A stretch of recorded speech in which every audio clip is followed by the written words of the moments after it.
Tired of Aisensy accessing your Facebook data? This video will show you how to completely remove Aisensy from your Facebook account, taking back control of your information. First, grab your phone and open the Facebook app. Make sure you're logged into the account that's connected to Aisensy. Next, tap on the menu icon.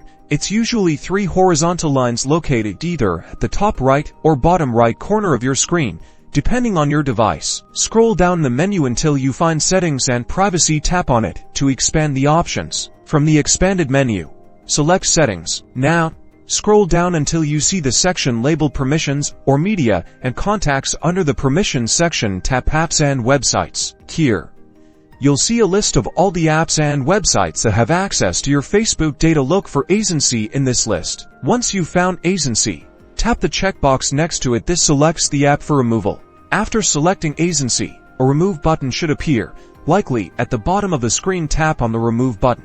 A confirmation pop-up will appear asking if you're sure you want to remove Aisensy, and might also mention deleting any posts or videos Aisensy may have published on your timeline. Confirm by tapping Remove again.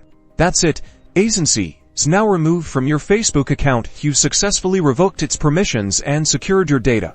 Subscribe for more quick and easy tutorials.